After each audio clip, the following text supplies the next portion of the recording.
All right. So it is 11:01 Pacific time. So that means we're going to go ahead and get started. So I have Miss Jess Lawrence in here with me today.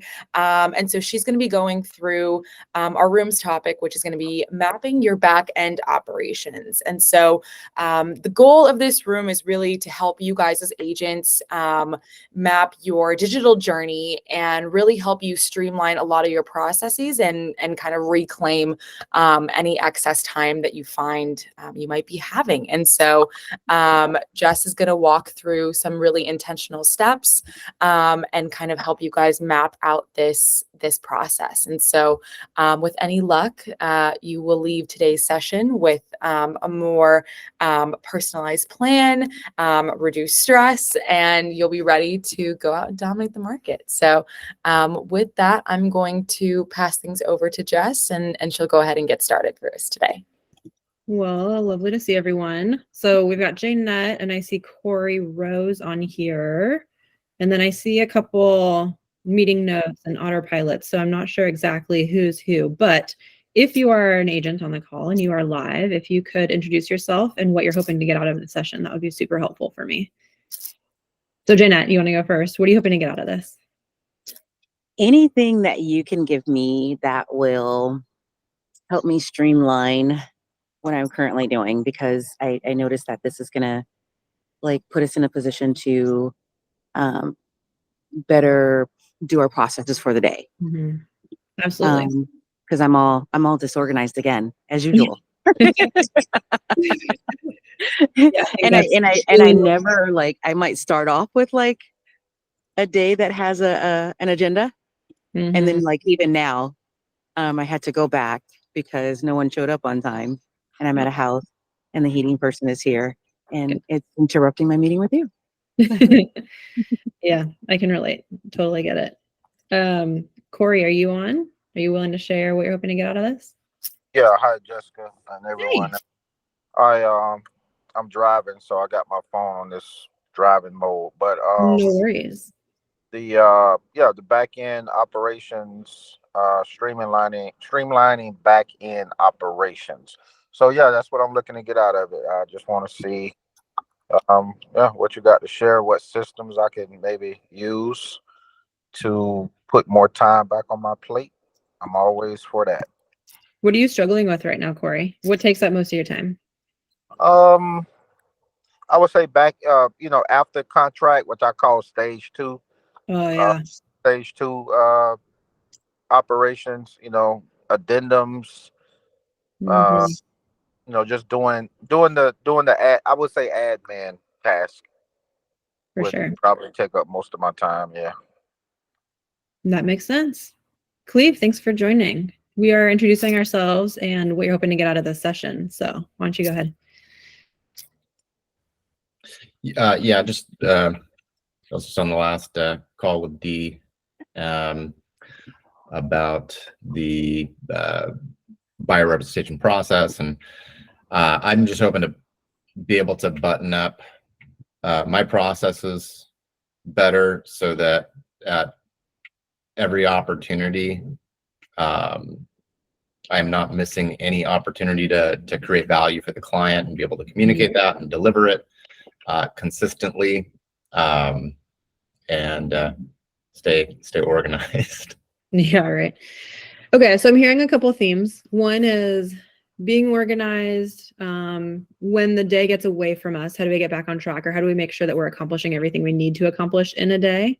And how can we get some time back so we can focus on the highest and best use of our time? Those kinds of activities. I think generally agents fall into the camp of loving to interact with the clients, but not loving the maintenance after they're in contract. Like you spend a ton of your time on the phone, dealing with vendors, dealing with the lender, going back and forth on missing documentation or additional disclosures and reports that everyone has to sign, and it gets really tedious. Are all three of you in agreement that you want more face time with your clients? And if you could take everything else off your plate, you would be golden? 100%. Yeah. All right. Have you guys started time blocking prospecting. Have you tried ever time blocking prospecting, an hour a day or 2 or 3 hours a week, fully invested without distractions in trying to find new business? I've done it, but I haven't been successful with it. What Lately, happens? I What get happens when distracted. you try? You get distracted? Is it because prospecting is hard and grueling and it's not fun? Or is it because you've got other clients that need your attention and so that takes priority? It's because I have other clients that need my attention and it takes priority, and I start going down a rabbit hole or a funnel. Well, that's a Of- really good problem to have because it means you're busy, right? Busy is good. Corey, what were you about to say? So now I was, prospecting is, for me, it's normally between 9 and 12. I try to get everything done by 12 p.m., but I'm not as consistent with that as I want to be. Right. And then I assume if you've got the clients in escrow, if inspectors are only available in the morning, that derails your prospecting time. Yeah, I kind of communicate that via email. So whenever we do have to schedule something, I still rather someone else do it or streamline it as much as possible, because it can kind of pop up. And I see what you're saying. Yeah, it could kind of pop up at kind of on the go type situation, and it could interfere with some other activities that I should be doing. Mm-hmm. Well, it Yeah. sounds like you're a little more practiced at protecting your time, which is awesome. Cleve, have you tried time blocking at all for prospecting? Yeah, I have. I'm not doing like outbound cold calling prospecting right now. But yeah, I've done that in the past. You like it? You hate it? Yeah, I mean, I like it. As far as, you know, having that kind of set part of my day for developing business, bringing business. I'm trying to get going on more social media now. Okay. So, but I guess that can be seen. I can look at that. I'm actually writing that down. I can look at that the same way, being more deliberate with the messaging on social media, the direct outreach, just treating that the exact same as prospecting. Prospecting does not have to be picking up the phone. Exactly. Yeah. I mean, just engaging with people on social or going to an event where you're going to run into people from your database, that counts as prospecting too. So if any of you are struggling with dedicating time to prospecting, my advice is find something that you enjoy doing and do that instead. And if you need to pick up the phone and call people, don't just call and say, hey, how's it going? This is really awkward. I'm just going through my database and I needed to do outreach to you. You could say, hey, I've got an event coming up. I'm going to be buying beers for people at this brewery on Thursday afternoon. And I want to make sure you knew that you were welcome to come because I haven't seen you in a while and I want to catch up. So always come up with something that makes it more enjoyable for you. So what I want to go through today is full cycle. So from top of the funnel through past clients, repeat clients, what are you guys doing to systematize your business and make it a consistent client experience? So make it repeatable, but also scalable, because as you bring on more clients at once, I mean, if you're just working one client a month forever, say 12 deals a year, that is pretty easy to wing it. But if you're now working 3 or 4 clients at any given time, you can't wing that. You're going to start dropping balls left and right, and your client experience is going to suffer, and you're probably not going to have time to prospect. So the goal of this is to think about your business holistically, from where do I get leads all the way through how do I convert leads? What do I do when somebody's in contract? And then what do I do after closing? So let me pull up some slides, and I don't want to bore you guys to death. So I am going to ask questions and prompt you guys to be as interactive as possible during this. Let's see, I'm going to share this entire screen. Cool. Can you guys see my slides okay? Yep. Perfect. And we'll share the slides out afterwards. So take whatever notes are helpful for you, but don't feel like you have to memorize everything. So first, we need to get more business. Everybody wants more business, right? Second, how do we handle more clients without equally increasing the amount of stress we have? 3, how and when do I bring on help? When do I admit I need help? What does help look like? What kind of help can I get? And then 4, long term, how do I scale the team? What does my team look like in 5 years and 10 years? So we're going to spend most of our time in 1 and 2, but I do want to spend some time at the end going over number 3, bringing on help as well. So let's jump on in, get more business. So what I like to do when I'm meeting with agents for the first time is talk about where has your business come from historically. So if you could do this exercise in your free time, or I guess you don't have free time. If you could do this, if you could make some time to do this exercise, just grab a piece of paper with some lines on it and bucket, where does your business come from? So you could look at, since you became a real estate agent, just list out all of your closed clients and then their source. So are they friends and family? Are they repeat clients? What kinds of hobbies do you have? Do you play adult softball league? Were you in tech, or were you a teacher before you came into real estate? Do you have connections from previous jobs? Do you have kids? Are you part of any parent clubs, or are you part of your HOA, or are you a soccer coach? What are your hobbies? What are things you do outside of real estate? That obviously everything you do has to do with real estate to get business. But first category that everybody has is your sphere of influence. So have you gone through the exercise of making sure that you have everybody you know in a database, in a spreadsheet or a CRM? So Jeanette, what's the status of your database or CRM? I have it and it's there. I have them also categorized in separate spaces as to what they are. But That's great. Into the CRM, because I always worry about the wrong people. I'm not doing what I'm supposed to be doing with the CRM. Let's put it that way. Okay. Well, we can talk about that for sure. But you have contacts in a database, which is a really good start. Yeah. Awesome. Corey, what's the status of your database? I do have a pretty narrowed in database. I guess my issue is with I have it, I have it dialed in and I know who's in it.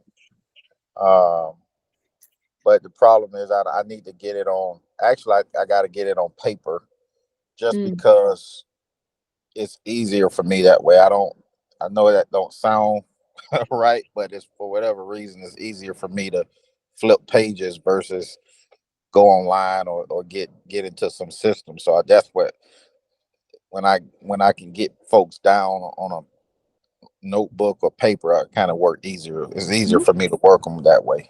You might be a great candidate for bringing on a virtual assistant, which we'll talk about at the end. Mm-hmm. So my goal is to explain to you some of the automations or intelligent actions that happen once you've created all of your processes. If you prefer paper, that's totally fine and acceptable, but you would still want somebody on your team who does like the technology and can set up your systems for you. And that's totally fine. I mean, one of the most important parts of streamlining your backend operations is figuring out what your strengths and weaknesses are and finding somebody to fill in your weaknesses for you. Okay, so that's database. Let's think about other buckets, or I like to use the analogy of legs on a stool. So if you're sitting on a stool that only has 2 legs, that stool is going to fall over, right? If you're sitting on a stool that has 3 legs, then it's more likely to stand.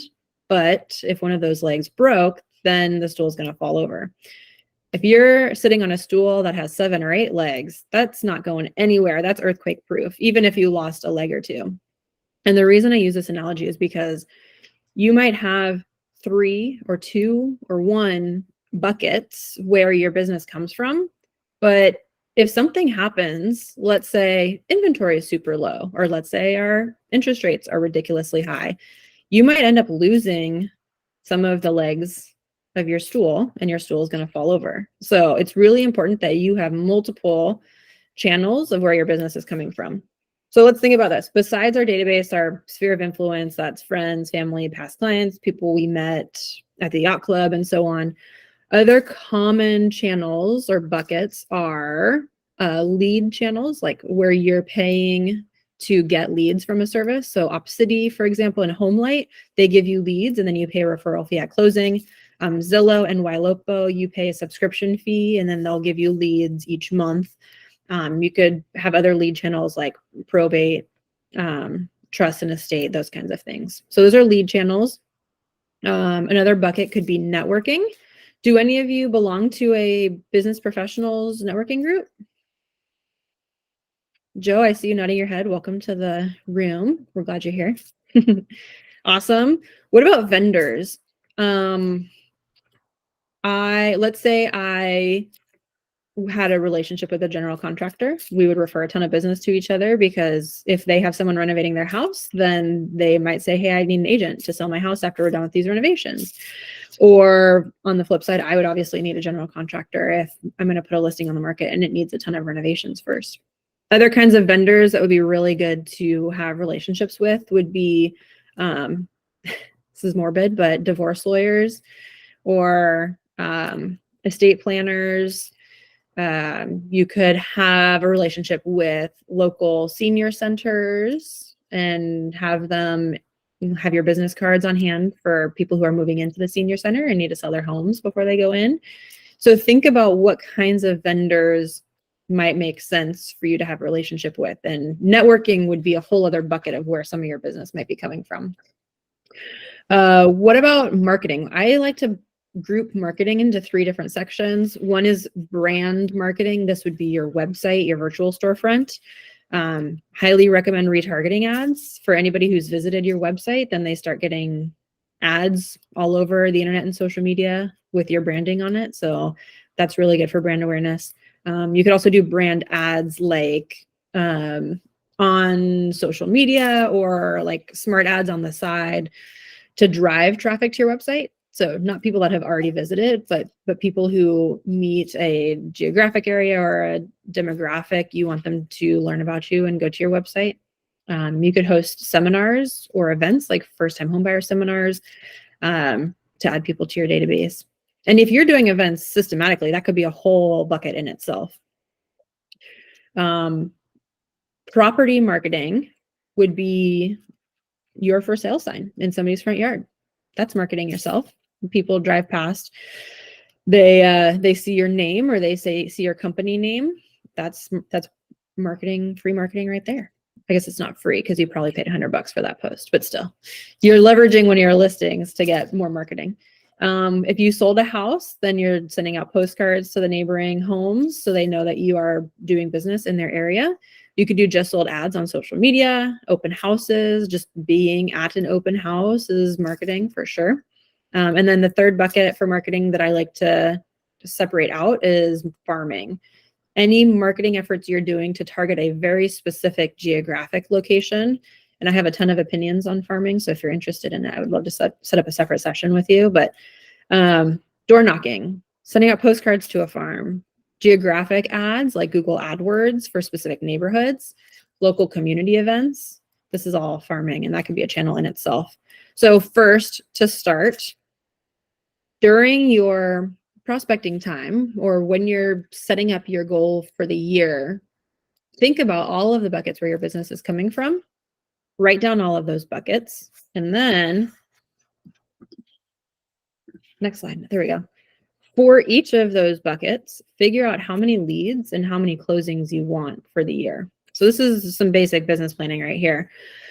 Goal setting. So for 2024, how many of you guys already have a business plan or have documented your goals for the year, what you want to accomplish?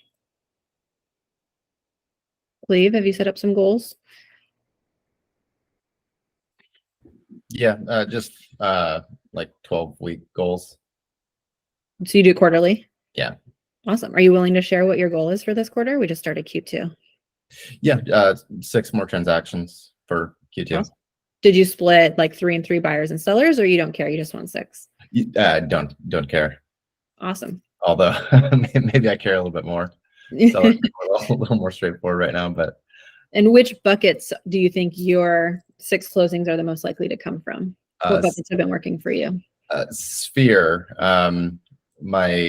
the gym I go to. Nice. It's a lot of FaceTime, a lot of conversations. So That's and awesome. then also a lot of interaction on social. I love when our hobbies are good for our business as well and healthy for our bodies. Yeah, oh, for sure. It's been great. That's great. Joe, have you done any planning for 2024? I did till the NAR settlement screwed that up. Where is most of your business coming from? I had a pretty good plan going, but actually most of it is paid Facebook advertisements. And Awesome. then I have a whole series of things that I end up converting. It takes a little longer, but it's consistent. Mm-hmm. And as long as I view it as farming, it takes 6, I know it's going to take 3 to 6 months before something happens. Yep. I just nurture, and I'm nurturing a lot of these relationships, and then eventually it just starts to come over. So That's awesome. Facebook advertising. A lot of people are scared to do it, but everyone wants to do it. So we'll need to ask you a little bit more about how that's going for you. yeah, I keep looking over here because I wanted to see both the slides and the people, so I'm not ignoring you. You're all over on this monitor for me. I like Facebook. I've used all the different ones, and I think Facebook to me is the one that I think the population is a little older, a little more serious. Instagram and TikTok. TikTok is, I think, the worst. It's like you'll get inundated with people, but none of them are serious. They're just wanting to chit chat. It's like, you're killing me. I ain't got that kind of time. But Instagram's a little better, and then Facebook, I feel like they're a little more thoughtful about what they're talking about. But I mean, it's still social media though, so you're still playing the odds, but the odds are a little better, I think. That makes sense. I'm personally intimidated by TikToks. Corey, where do you think your business is going to come from in 2024? What are your big buckets? I think you're on mute. Okay, can you hear me? Yeah, you should hear me. Yeah.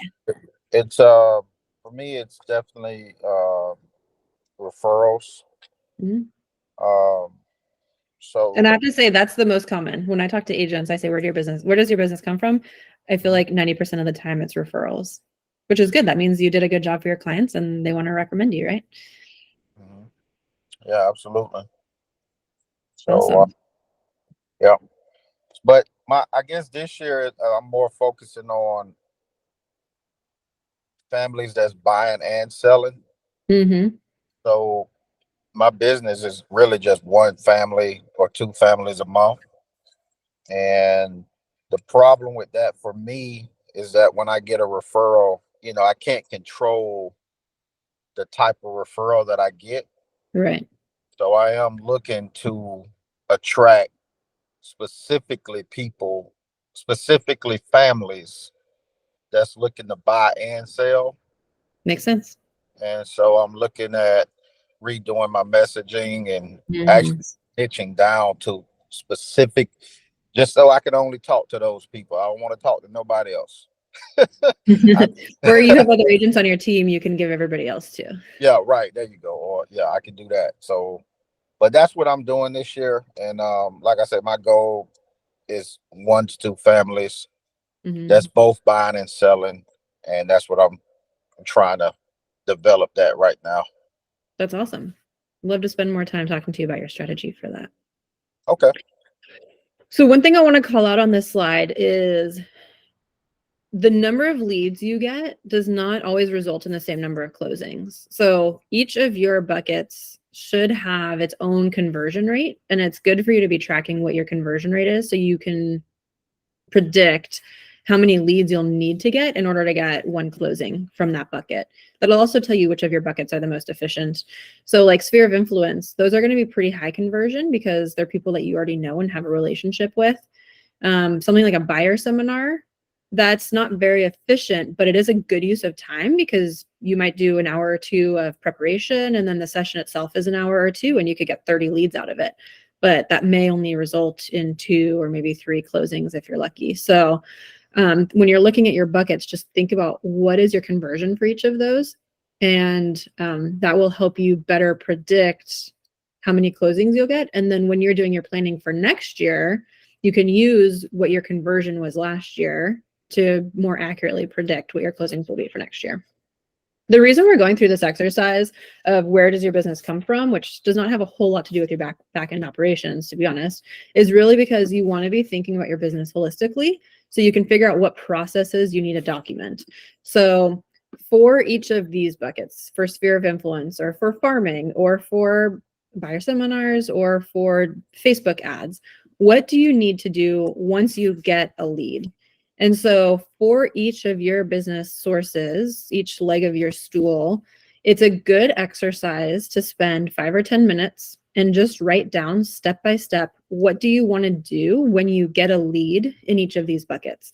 And this will allow you to have a step-by-step process that you can either repeat every time you get a lead so that you don't forget a step and you can have the highest conversion possible. Over time, you can optimize your process, you can increase your conversion, or you can hand off this process to somebody else if you don't think it's the best use of your time. So this is why we want to document it, is first so you can dial it in, optimize it yourself, and then so you can hand it off to somebody else to do. For example, Zillow leads. Zillow leads usually have a 3% conversion if you're doing aggressive follow-up with them. So step 1, I want to add new Zillow leads to my CRM every day, assuming I get leads every day. At least every day I'm going to go into Zillow and check to see if I got a new lead. When I put them in my CRM, I want to know what their criteria is. Are they looking for 3 bedrooms or 4 bedrooms? Do they need a minimum of 1,500 square feet? Do they want a swimming pool or a view? And I'm going to take that criteria, put it in the CRM so I don't forget. And then I'm going to set them up on a property alert. So every day or every week, they'll get emails sent to them of properties that match their criteria. And what this does is it hopefully has your branding on it. So if it's the MLS or Real Scout, for example, those property alerts will have your branding, your name, your contact information. So if they like it, they can just click a button and that'll alert you to schedule a showing. What you don't want is them to rely on their Zillow alerts because that won't have your branding on it. And it could result in them going direct to that listing agent or going to the open house without you. So make sure that you're setting them up on your own property alerts. Have any of you heard of an 8x8 campaign? Anyone come from Keller Williams before or done Keller Williams training? No? Yes, and they just called me again this morning. Oh my goodness, that's awesome. I was brainwashed by Keller Williams back in 2013. So these programs have stuck with me forever. The 8x8 and the 33 touch and so on. I don't care about the phrase of the 8x8, for example, but I do love the concept, which is for a new buyer, you want to touch them 8 times in 8 days. And whatever that looks like for you, that could be 10 times in 10 days, that could be 5 times in 3 days. You decide what makes sense for you and your business, but you should document what is your cadence. Are you picking up the phone on day 1, sending a text on day 2, sending an email on day 3? What is your cadence? And then document that and then put it in your CRM. You should have the email template saved. This campaign should happen for you. And Corey, this is where it's totally fine that you prefer paper, but the CRM should prompt you which activities you need to do for which contacts on any given day. And so if somebody set that up for you, then they could just print it out and then you have a list of who you need to call or text that day. So you don't have to go fishing through the CRM to figure it out. Cool. For your sphere, this is maybe not leads, but for database, you're going to want to touch them often. By touch, I mean phone or email or text message or commenting on one of their posts on social media or seeing them at one of your events, or running into them at the gym. So a touch is any sort of contact with somebody in your database. And you want to touch people at least 33 times a year. And now that I'm saying touch that many times, it sounds awkward. I picked up that from Keller Williams. Please don't judge me. You want to be in contact with your people 33 times in a year. So that would hopefully make them think of you first when they need to buy or sell. So the goal of your database is to figure out who all you need to remind that you exist so that they think of you first, because everybody has an aunt or an uncle that does real estate part-time. So why are they going to choose you instead of whoever is convenient? Or they're just going to go to an open house and use the agent that's there, right? So the goal of systematic outreach to your database is to make sure that people don't forget that you exist.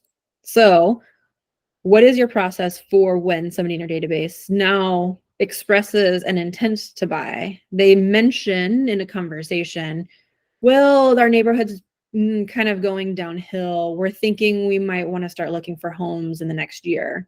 Awesome.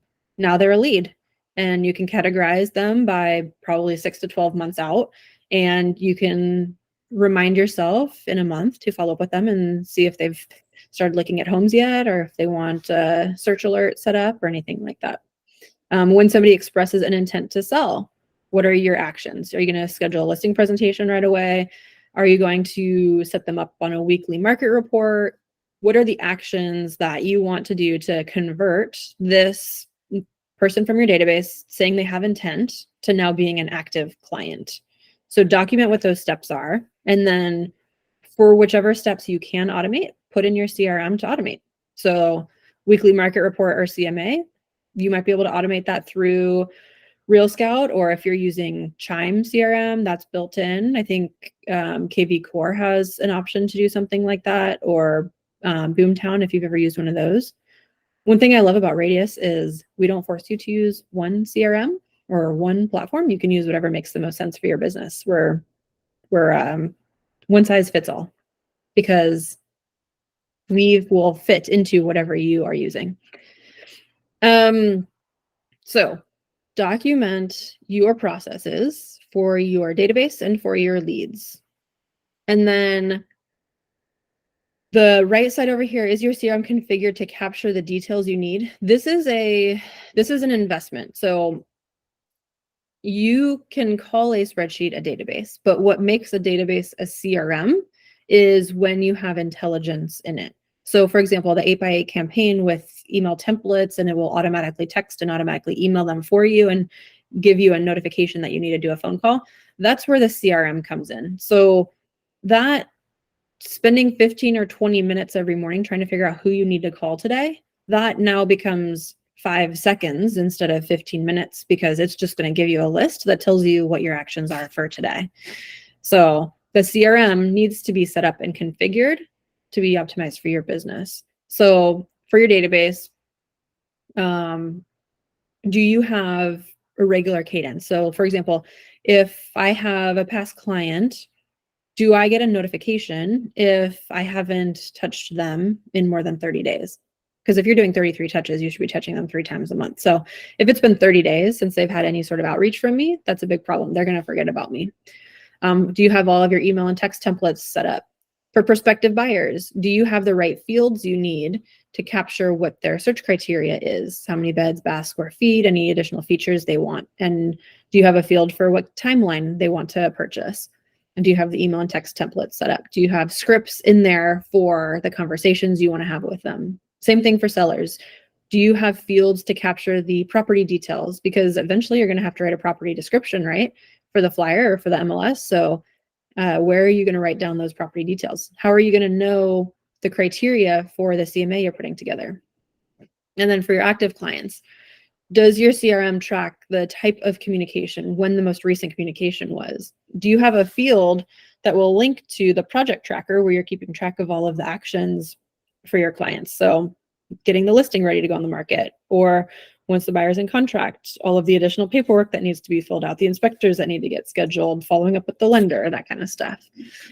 So this slide, there's a lot on here, but the goal of this is to make sure that for every scenario, you've documented the process and your CRM is set up to handle the process for you, or at least trigger you to take steps instead of you having to figure it out as you go. Any questions on this topic? How to get more business? No? All right, cool. Well, let's move on to how do we handle more clients without equally increasing the amount of stress we have. So, yeah, we were talking about processes. There's so many different processes. When you start writing them down, you're going to go, oh, shoot. Yeah, there are like certain steps I have to do for that. Oh, shoot. Yeah, there are certain steps I have to do for that. Just think about if you were to hire an assistant today. Actually, let me start there. Do any of you have an assistant already? No? Y'all are just managing your own business? Joe, I can't see you. Do you have an assistant? Might have lost Joe. All right. So imagine today you had somebody come in to work for you 40 hours a week, and you had to explain to them how you do your job so that they can help you do it. Do you have all of the steps written out for what you need to do for a seller lead? Or what do I need to do once a seller has signed a listing agreement? Or who I need to call and what I need to get scheduled once the buyer's in contract? What are all of the different aspects of your day-to-day life that there's a process for it and you have to teach somebody else how to do it? It's kind of overwhelming to think about, but this is why we need to start documenting it now. First of all, so that your client experience is consistent, so that regardless of how many clients you have, you're going to do the same thing for everyone and they're going to get a fantastic experience. And also so that in the future, when you do bring in help, you don't have to then scramble to try and brain dump everything on them. It's already been written down in your processes, or it's already in a project tracker. So here are just some examples of some things that might go into your checklists. For example, once the listing agreement is signed, you might need to order HOA docs. You might need to schedule an inspector, a pest inspector. You might need to schedule a painter, a flooring person, or handyman. You probably want to schedule a stager and a photographer. These are things that you just know to do because you're really good at your job. But if you were to have somebody do this for you, they're going to need a checklist of all the people to call. So write those things down. This turns into an ops manual, an operations manual. And that sounds really scary, an operations manual. It's like, I don't want a binder of all the things that I do, but an ops manual is not a binder anymore. I mean, it can be if that's what you want it to be. But for me, an ops manual is, I have 5 or 6 different Asana template projects so that when I have a client who's a buyer that just got into contract, I just apply a project template and I have a new project that's spit out with due dates and owners of who does what. For getting a listing ready, I have an Asana project template for putting the lockbox at the property, putting the flyers at the property, having the cleaners come, getting the flyers printed, all of those checklist items. So think of your ops manual as a collection of all the processes that you have documented. You can start super simple. These can just be Google Docs. You could have, after you get a bunch of your processes put together, you can create a spreadsheet that links to each of those Google Docs. Or if that's not your vibe, you could try Asana or Trello or Monday and actually create your projects in here. And if you're having a hard time wrapping your brain around this, just think of it as, if I had an assistant that I was offloading or delegating these tasks to, how would I explain to them what needs to happen when? And just put that into your template or your checklist or your project tracker. And that's it. And if I can add, and if this is too much for you guys, you can also start with like just a simple Word document or Excel spreadsheet, but just whatever you do, document it. Because when you're ready to transfer this information to somebody, they need to be an extension of you. Yeah, Jessica, how do you feel about flow charts? Oh my gosh, I'm obsessed with flow charts. Yeah, I'm a very visual person and I like to see the flow and see how it's going to work out. Is that a good way to communicate to, because I mean, soon I'll have an assistant because I'm working on getting a contractor's license too. That's awesome. You're going to be very busy. Yeah, I've been, oh my God, it's way more than it's way more than I bargained for. But yeah, because part of my value add as a realtor, I want to start helping people do construction, because what I'm finding is a lot of properties in the Bay, they're 70, 80, 100 years old. They need so much work. Oh yeah. And then I start interviewing these contractors, and I'm like, I don't trust you. I don't trust No, you. no, because And they I don't don't have trust attention to you. detail. So I'm like, let me work with Yep. someone I trust, which is myself, because Yep. I know I'm gonna do it right. So Yeah. So you're gonna need a really talented ops manager that can manage both businesses for you. right. So my question is, if I do flow charts and I show the ops manager, that's a good way. That's like a manual, right? They'll see the flow chart and they can get it, right? Yeah. So what I like about flowcharts is it helps capture decision points. So if this, then that. So if the buyer, if the property is in an HOA, then we need to get the HOA docs or review them, and we need to check to see if they can have a barbecue on the patio or whatever. If it's not in an HOA, then here are the steps you need to do. And so any decision point that you do just in your mind because you're good at your job, somebody else wouldn't know that. When you hire an assistant, they might not have any real estate experience. They might not have even bought or sold a house themselves. So flowcharts are good for creating branches at your decision points. And then you can always, in your flowchart, you can link to your checklists or your templates or your docs, whatever format you're choosing for your processes. A good tool for flowcharts that I like, it's called Miro. Miro is a virtual whiteboard tool.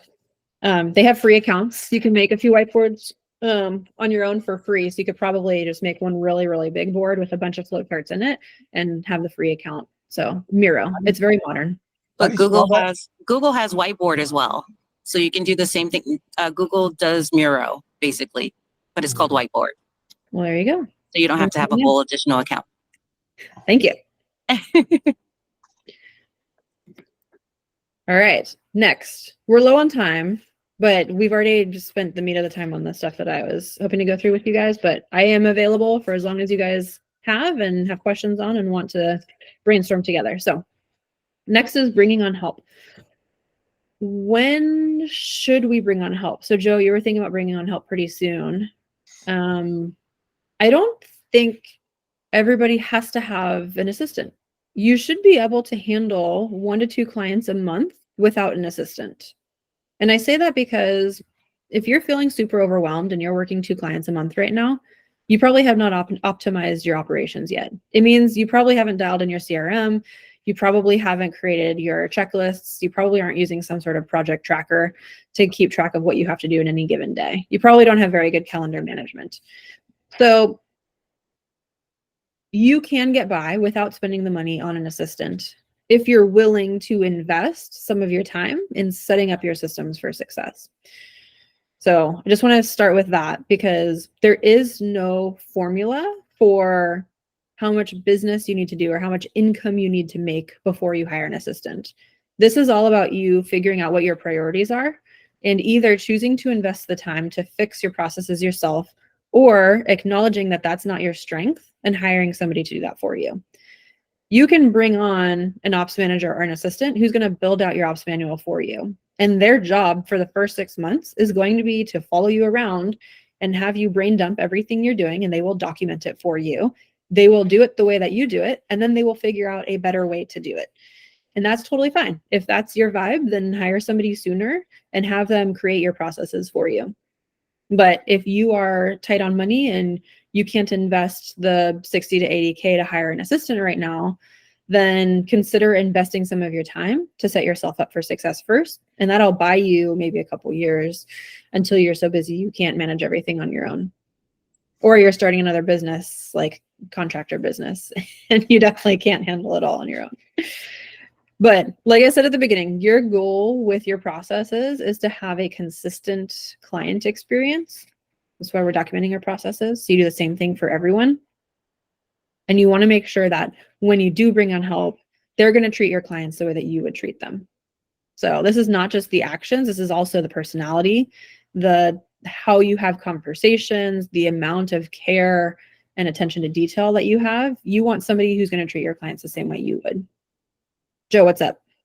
I got a question. I saw an app I thought was pretty cool, and I keep forgetting the name of it, but basically it follows you on your laptop, and you can create kind of like what you've been saying here, like this ops manual or instructions.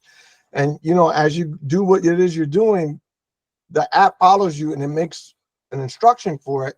And I was wondering, do you know the name of a good app that does that? Because I saw it and I was like, oh, that's perfect. And then I didn't write the name down. So Are you thinking of Scribe?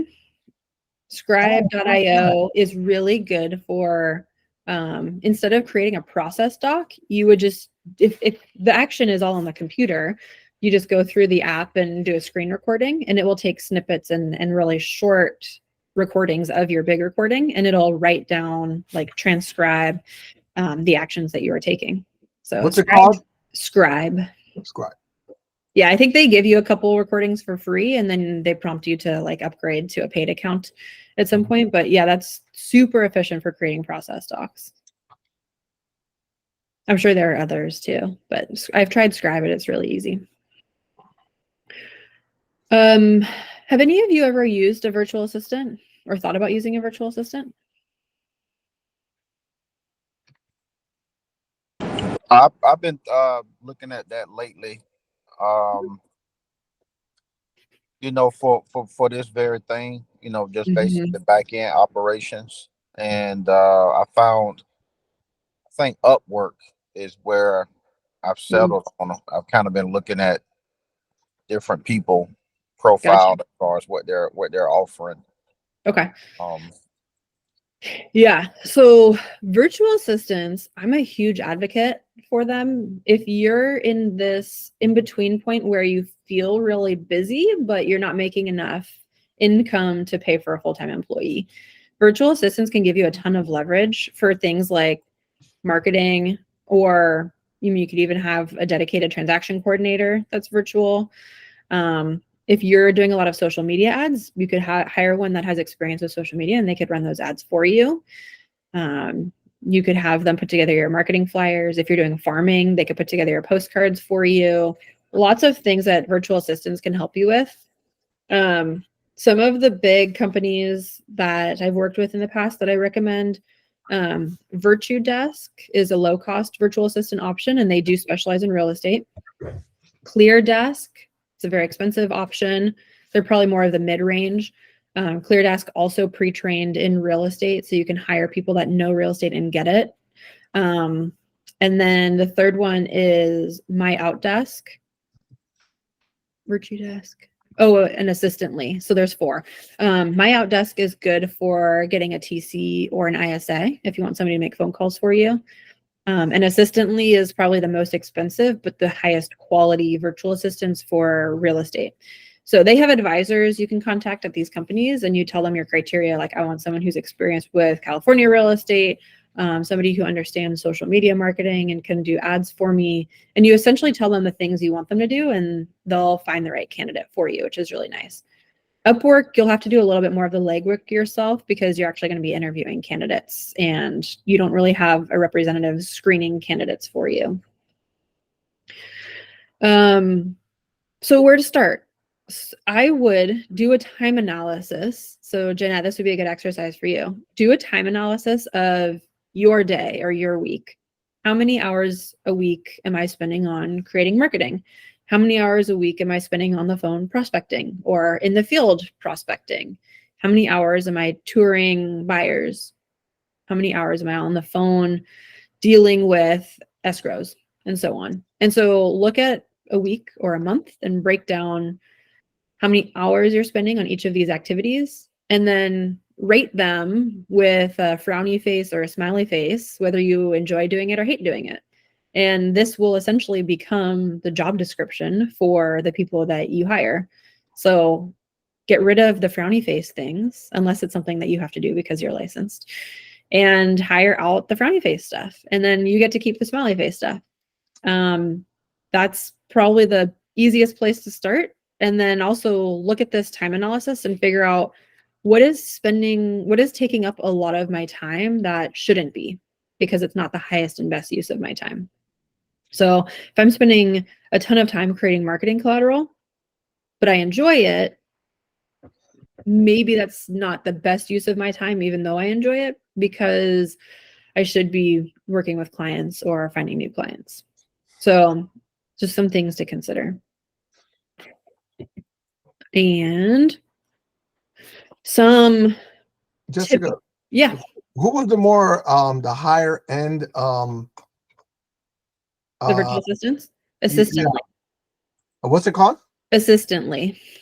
And would you recommend them for like for what, like for outbound sales or something like that, or I would recommend them more for assistant stuff. So Okay. you could get somebody that's like a full operations manager for you. They're just virtual.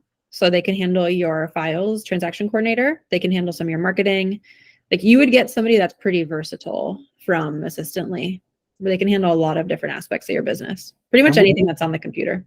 and which one's the best one for ISA sales for I would start with My Out Desk. my outdesk? Okay. Yeah. Okay, thank you. No problem. So some typical first hires for virtual assistants or even in person would be a marketing assistant, a transaction coordinator, which by the way, if you've been doing real estate for more than a year or you've done more than 5 transactions, you should absolutely hire a transaction coordinator because that is not the best use of your time. Client concierge. So this one is going to be somebody that's more likely in person. They're going to treat your clients the way that you would treat them. And once somebody's in contract, your client concierge essentially takes over the relationship, and they handle meeting with them to get any additional documents filled out. If it's not an easy DocuSign, they could be meeting with inspectors. They could be calling the lender to get status updates. They're essentially your air traffic control for everything client related after contract signing. They order your closing gifts for you, all that kind of stuff. You could hire a listing specialist, somebody that manages getting all of your listings ready to go on the market, especially if you work with a lot of clientele that need renovations on their homes first. So it's like a project manager. You could hire a showing specialist, somebody who just takes your clients out for showings. They would get a really small cut of your commissions. Highly recommend showing specialists as new agents, bringing on some brand new agents to your team and then giving them 20% if they show that that client ended up closing on. And you could just hire a full-blown operations manager and they would essentially create your whole operations for you. So they're going to be more skilled, more experienced, but would give you a lot of lift, set you up for scale. Those are just some ideas. And then next, scaling the team. Every year, you should do some business planning. What does my business look like in 1 year, in 5 years, and in 10 years? So like at the beginning, we started with what buckets does my business come from and how many leads and how many closings do I expect to get from each of those buckets this year? Take that one step further. See how much business am I wanting to be doing in 5 years? Do I want to be doing 20 transactions a year or 100 transactions a year, 600 transactions a year? And what does my company need to look like in order to facilitate that much business? How much money do I need to be making from my agents? How much money can I afford to be spending on salary and office space? Do I not want a big team? Maybe I want to stay small, but what does retirement look like for me? Maybe in 10 years, I want to be retired. How am I going to continue to get income at that point? So thinking about long-term as a real estate agent, how do I need to grow my business or my company so that I continue to have income after I've retired? Just think about that. For each, the 5 years and the 10 years, create an org chart and think about, do I need a client concierge or an ops manager? Do I need a marketing assistant? Do I need a buyer's agent? Do I need a listing specialist? How many independent agents do I want in my company doing their own business, working their own database to let me do 500 or 600 transactions a year? And then what systems need to be in place to manage this team? I mean, when you're big enough, you're going to need a CRM that can handle leads because your agents are going to be expecting to get some sort of leads from you, right? So that would be a conversion machine, if you will. You're going to need some sort of project manager so you can keep tabs on your assistant team, making sure that they're getting all your clients through escrow appropriately and getting all the listings prepped. You're probably going to want a dialer to make outbound phone calls easier. You're probably going to want a vendor partnership where you can very easily order closing gifts so you don't have to reinvent the wheel every time you have a closing, those kinds of things. So it's a good exercise to think about long-term what you want your business to look like. That's all I had on the slides. So I'm going to stop sharing my screen and I want to answer your guys' individual questions. So what do you want to know and how can I provide more value to you?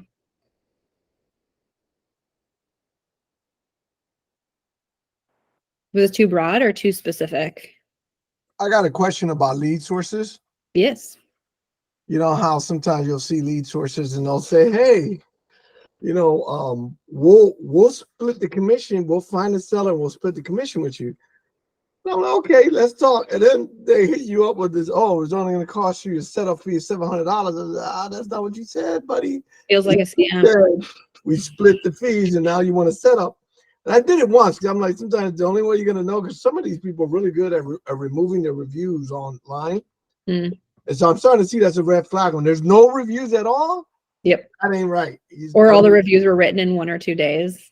Right. Or like, right, they're on the same date or there's none. Right. Like I've gotten good at saying, no, I'm cutting. But sometimes I'll say, okay, let me pay the setup fee. And then nothing happens, right? Nothing. I'm calling the company, emailing them, nothing happens. Are there any legitimate lead sources for sellers, I should say, that actually pay you as you close and you can build relationships with them on that? Or is that all of it is kind of iffy? Yeah, so the best one I've heard of is HomeLight. They give you seller leads. You're going to be competing with other people for those same leads. So you're going to need a good, very, very quick phone call response and get an appointment set up very quickly on those. Mm-hmm. And then the more business you do with HomeLight and the more proof of production you have, the more likely you are to get leads. So a brand new agent is not going to get any leads from HomeLight. You have to be pretty established first. Another one would be Redfin Partner Agent, where, I mean, I'm going back several years now, so I'm not sure if they're still doing the program, but Redfin Partner Agents would get leads as well. But no, I mean, anything that sounds too good to be true for sure is. There's so many gimmicks out there.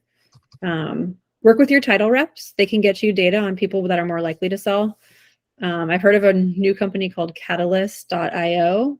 Catalyst.io. They know homes that are going into probate pretty early, so you can get on those call lists. But the best way to get seller leads is farming, and that's a huge time investment, but it pays off in the long run if you're willing to invest 2 or 3 years into getting it going. Yeah, I know in Hayward, I know a brokerage over there and they're crushing it. It took them years to do. But now it's like, damn, every time I talk to her, she's got all kind of listings. I'm like, yo, but it took them, I think it took like 3 to 5 years. It takes time. And then a lot of social, and every month they do some kind of social interaction. And so it's way more work, I think, than most, to be honest, most agents or even have the bandwidth. He has the whole brokerage doing it. So I kind of see how it works for them.